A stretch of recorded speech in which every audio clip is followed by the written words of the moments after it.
सीधी बस हादसे में अब तक 49 लोगों के शव निकाले गए। आज फिर से रेस्क्यू ऑपरेशन शुरू हो गया। लापता लोगों की टनल में फंसे होने की आशंका जताई जा रही है। वहीं हादसे पर राष्ट्रपति रामनाथ कोविंद, पीएम मोदी समेत कई नेताओं ने दुख जताया है। पीएम मोदी आज NASSCOM technology and leadership forum NTLF को संबोधित करेंगे। मोदी दोपहर 12:30 बजे इस 3 दिवसीय कार्यक्रम में अपना भाषण देंगे। यह नेस्कॉम का प्रमुख आयोजन है। NTLF के 29वें संस्करण का आयोजन 17 से 19 फरवरी तक होगा। NASSCOM technology and leadership forum ने बताया कि ये एक ऐसा प्लेटफॉर्म है जो $190 अरब के उद्योग पारिस्थितिक तंत्र की आवाज है। कांग्रेस नेता राहुल गांधी आज पुडुचेरी के दौरे पर रहेंगे। वे राज्य में पार्टी के इलेक्शन कैंपेन की शुरुआत कर सकते हैं। बता दें कि पुडुचेरी में कुछ महीने बाद विधानसभा चुनाव होने हैं, जिसके लिए कांग्रेस ने अभी से तैयारी शुरू कर दी है। वहीं चुनाव नजदीक आते ही पुडुचेरी में राजनीतिक हलचल भी तेज हो गई है। संघ प्रमुख मोहन भागवत ने फिल्म स्टार मिथुन चक्रवर्ती से मुंबई स्थित उनके घर पर मुलाकात की। बंगाल में कुछ महीनों बाद विधानसभा चुनाव होने, लिहाजा इस मुलाकात की सियासी अटकलें तेज हो गई है। मिथुन को तृणमूल कांग्रेस ने 2014 में राज्यसभा सांसद बनाया था। हालांकि बाद में एक्टर ने तबीयत खराब होने के चलते 2016 में इस्तीफा दे दिया था। मिथुन बंगाल में खासे पॉपुलर हैं। राष्ट्रपति रामनाथ कोविंद ने किरण बेदी को पुडुचेरी के उपराज्यपाल पद से हटा दिया। राष्ट्रपति ने उनकी जगह तेलंगाना की राज्यपाल तमिलसाई सुंदरराजन को पुडुचेरी के उपराज्यपाल का अतिरिक्त प्रभार सौंपा है। राष्ट्रपति के प्रेस सचिव अजय कुमार ने बयान में कहा कि राष्ट्रपति के निर्देश उन्होंने दिया कि डॉक्टर किरण बेदी अब पुडुचेरी की उपराज्यपाल नहीं रहेंगी। दिल्ली बॉर्डर पर किसानों के आंदोलन का आज 84वां दिन है। भारतीय किसान यूनियन के नेता राकेश टिकैत ने कहा कि वे कानून वापस नहीं होने पर आंदोलन जारी रखेंगे। उन्हें उम्मीद है कि कानून वापस लिया जाएगा। वहीं केंद्र कानूनों को वैकल्पिक बता रही है। इसी क्रम में किसानों ने कल रेल रोको अभियान चलाने का फैसला लिया है। केंद्र की कृषि कानूनों को रद्द किए जाने की मांग को लेकर किसानों का आंदोलन जारी है। इस बीच बीजेपी के राष्ट्रीय अध्यक्ष JP नड्डा इस मसले को लेकर सक्रिय हो गए। नड्डा उत्तर प्रदेश और हरियाणा के बीजेपी किसान नेताओं से मुलाकात करने वाले हैं। मुख्यमंत्री भूपेश बघेल ने केंद्रीय वित्त मंत्री निर्मला सीतारमण को पत्र लिखा और चिट्ठी में पहले की तरह एक्साइज ड्यूटी राशि देने की अनुरोध इस चिट्ठी के माध्यम से किया गया। साथ ही पत्र में GST और चावल के कोटे का भी जिक्र किया गया है। मैनपाट कार्निवल में शराब परोसने पर मंत्री अमरजीत भगत की विवादित बयान उन्होंने दिया। उन्होंने मैनपाट की तुलना गोवा, थाईलैंड से करते हुए कहा कि मैनपाट में सत्यनारायण की कथा नहीं हो रही थी, जो लोग भक्ति में लीन रहते। वहीं कृषि मंत्री ने कहा कि प्रशासन को कार्रवाई करनी चाहिए। पूर्व मंत्री विजय अग्रवाल ने कहा कि प्रदेश की संस्कृति शराब की संस्कृति नहीं है। मध्य प्रदेश देश का पहला राज्य होगा जहां उद्यानिकी के कच्चे उत्पादों की प्रोसेसिंग होगी। यह बात उद्यानिकी मंत्री भारत सिंह कुशवाहा ने संभागीय समीक्षा बैठक में कही। वहीं किसान आंदोलन पर कहा कि देश में होने वाला आंदोलन किसान आंदोलन नहीं, कांग्रेस का आंदोलन है। छत्तीसगढ़ विधानसभा अध्यक्ष चरणदास महंत एक दिवसीय दौरे पर मनेन्द्रगढ़ पहुंचे, जहां वे ऊंची पहाड़ी स्थित सिद्ध बाबा धाम में बनने वाले मंदिर के भूमि पूजन में शामिल हुए और पूजा अर्चना की। बता दें कि सिद्ध बाबा सेवा समिति द्वारा केदारनाथ की तरह यहां मंदिर का निर्माण किया जाना है। इसके अलावा महंत कई स्थानीय कार्यक्रमों में भी शामिल हुए। पेट्रोलियम और रसोई गैस के बढ़ते दाम को लेकर कांग्रेस 20 फरवरी को प्रदेश स्तरीय बंद का ऐलान किया। विरोध की रूपरेखा तैयार करने के लिए भोपाल में कांग्रेस नेताओं और कार्यकर्ताओं ने बैठक की। मीडिया से चर्चा के दौरान विधायक आरिफ मसूद ने कहा कि बंद के समर्थन के लिए व्यापारी संगठनों से चर्चा की जा रही है।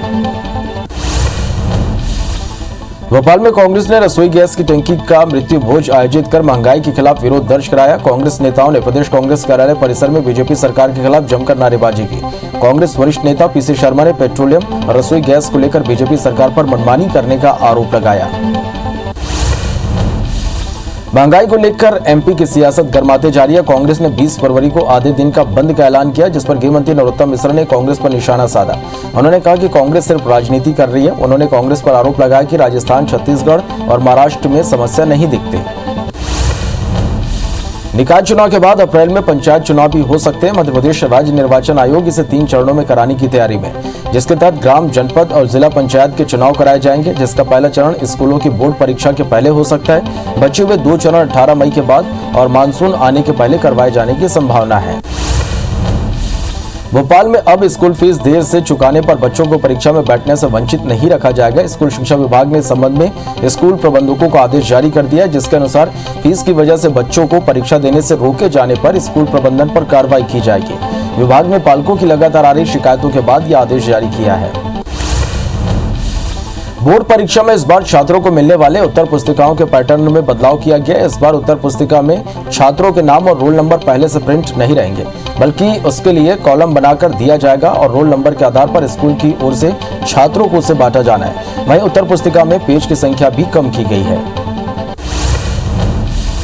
गुना के नानाखेड़ी और कुशमौदा में रेत माफियाओं पर बड़ी कार्रवाई की गई है। रेत के अवैध भंडारण पर कार्रवाई करते हुए प्रशासन ने 50 डंपर अवैध रेत जब्त किया। गुना कलेक्टर कुमार पुरुषोत्तम ने कहा कि सीएम के सख्त निर्देश के बाद लगातार कार्रवाई की जा रही है। अवैध रूप से भंडारण करने वाले रेत माफियाओं को बख्शा नहीं जाएगा। ग्वालियर में जिला प्रशासन ने रविदास नगर में 4 हिस्ट्री सीटर के अवैध मकानों को तोड़ा है। प्रशासन के मुताबिक हिस्ट्री सीटरों ने सालों से कब्जा कर मकान बनाए थे। इन चारों हिस्ट्री सीटर पर करीब 100 से अधिक आपराधिक मामले दर्ज हैं। एंटी माफिया मुहिम के तहत कार्रवाई की गई है। बड़वानी बस स्टेशन के पास शासकीय भूमि पर बने कॉम्प्लेक्स और दुकानों को तोड़कर अतिक्रमण हटाया गया। कार्रवाई के दौरान बड़वानी राजस्व पुलिस और नगर पालिका अमला मौजूद रहा। एसडीएम के मुताबिक 16 दुकानों को नोटिस जारी किया गया था। ग्वालियर के एक मंदिर में चल रहे सामूहिक विवाह सम्मेलन में प्रशासन की टीम ने दबिश दी। इस दौरान कार्यक्रम में कम उम्र के लड़के लड़कियों की शादी की तैयारी की जा रही थी। सूचना के बाद पहुंची टीम ने 3 आयोजकों को गिरफ्तार किया है। डीआईजी कार्यालय में हुई पुलिस जनसुनवाई में एक युवक घासलेट लेकर पहुंच गया। जनसुनवाई में जाने से पहले उसने अपने ऊपर घासलेट डालकर खुदकुशी करने की कोशिश की। इससे वहां खलबली मच गई। मौके पर मौजूद पुलिसकर्मियों ने युवक को काबू में किया। श्योपुर जिले के वीरपुर थाना क्षेत्र में बीजेपी नेता के भतीजे का शव चंबल नदी में मिला। मृतक जितेंद्र सेल्समैन का काम करता था और बीते 3 दिन से लापता था। वहीं गिरधरपुर गांव के पास मृतक का बाइक भी बरामद हुआ है। धमतरी जिले के नगरी इलाके में हथियारबंद नक्सलियों ने ग्रामीणों की हत्या कर दी। मुखबिरी के शक में नक्सलियों ने ग्रामीण की हत्या की। बता दें कि देर रात नक्सली ग्रामीण को घर से उठाकर ले गए। मामला नगरी इलाके के घोरा गांव का है। घटना की पुष्टि टीआई विनय परमार ने की है। कटनी जिले के गौरा गांव से गुमशुदा हुए 30 साल के युवक की हत्या मामले का पुलिस ने पर्दाफाश कर दिया है। हत्या के आरोप में एक ही परिवार के 3 सदस्यों की गिरफ्तारी हुई है। युवक 7 फरवरी से गायब था, जिसके बाद 14 फरवरी को युवक का शव शून्य नदी के हाथी डोल घाट पर माता मंदिर के पास मिला। बलरामपुर जिले के शंकरगढ़ में विवाद के चलते बहू ने अपनी सास की बेरहमी से हत्या कर दी। चारगिंग गांव में हुई इस घटना में बहू ने कुल्हाड़ी से ताबड़तोड़ वार किए। पड़ोसियों से पुलिस को इस घटना की जानकारी मिली और फिर पुलिस ने आरोपी महिला को गिरफ्तार कर कार्रवाई शुरू कर दी है। अनूपपुर के भालूमाड़ा में अवैध रेत के परिवहन के दौरान हादसा हो गया। अवैध रेत तोड़कर ट्रॉली घाट से बाहर आ रही थी। इसी दौरान ट्रॉली की कंपेलिंग टूट गई। कंपेलिंग टूटने से वाहन चालक ट्रैक्टर के नीचे दब गया, जिससे चालक की मौके पर ही मौत हो गई। घटना के बाद अवैध रेत उत्खनन में लगे लोग मौके से फरार हो गए।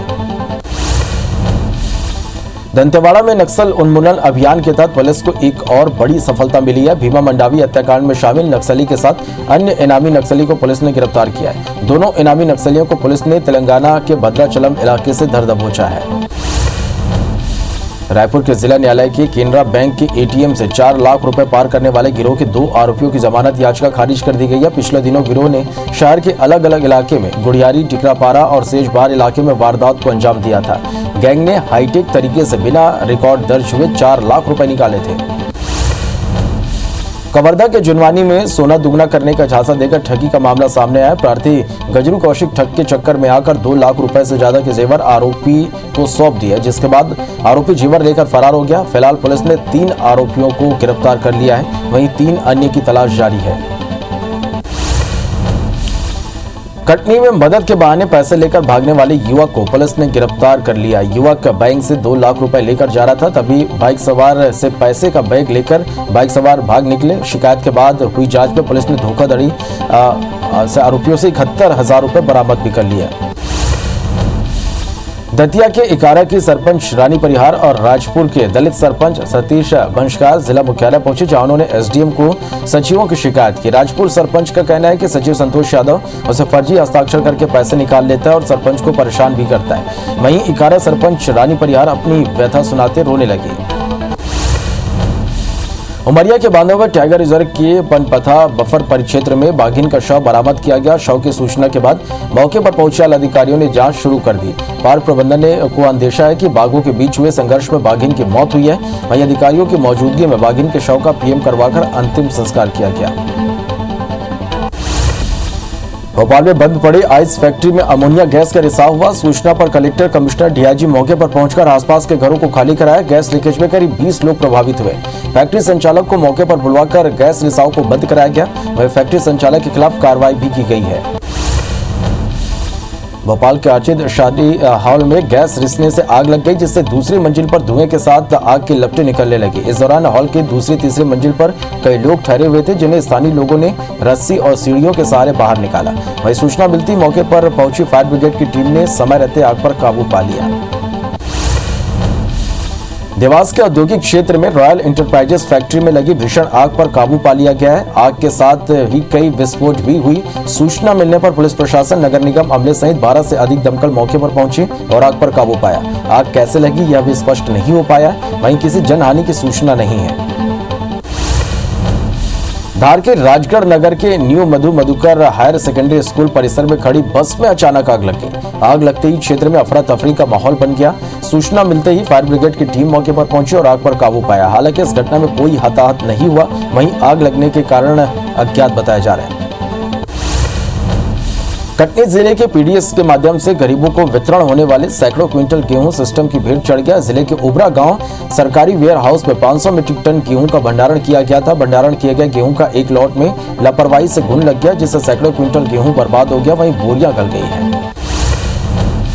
दुर्ग जिले के रूही गांव में पूर्व सरपंच द्वारा किए गए भ्रष्टाचार का खुलासा हुआ है। गांव के पूर्व सरपंच सुरेश सिंगौर को और उसकी पत्नी ईश्वरी की 10 वर्षों के कार्यकाल में विकास की राशि में घपलेबाजी करते हुए करोड़ों की हेराफेरी की।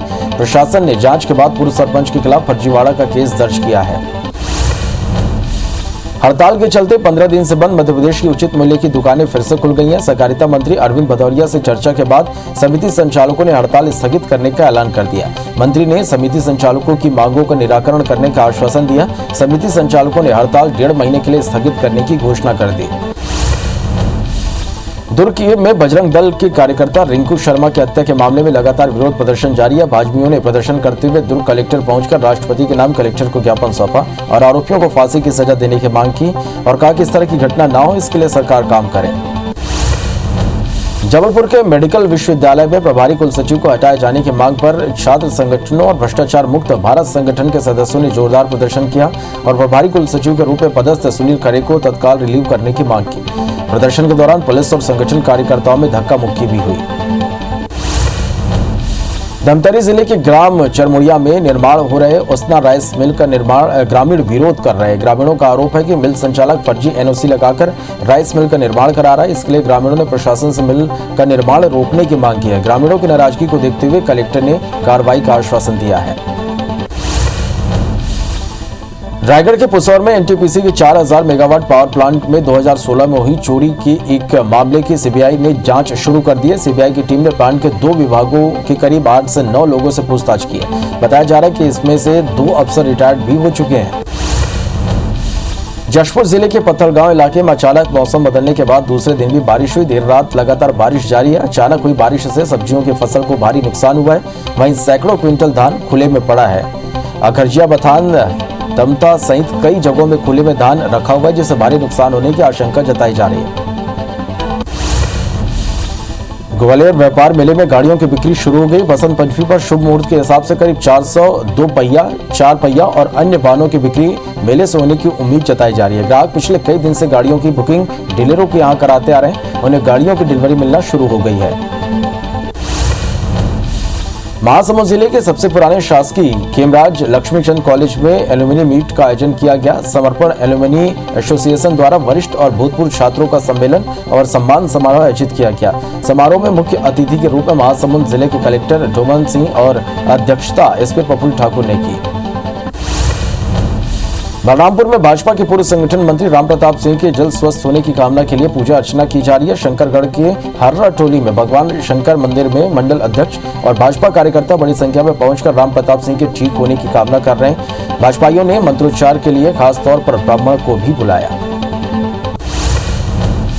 भोपाल के सबसे बड़े अस्पताल हमीदिया में बन रही नई बिल्डिंग जल्द बनकर तैयार होने वाली है। बिल्डिंग की एक हिस्से को मार्च तक पूरा करने का टारगेट रखा गया है, जहां सुल्तानिया अस्पताल की शिफ्टिंग होगी। तैयार हो रही बिल्डिंग को एम्स दिल्ली और मुंबई के हिंदुजा अस्पताल की तर्ज पर बनाया जा रहा है।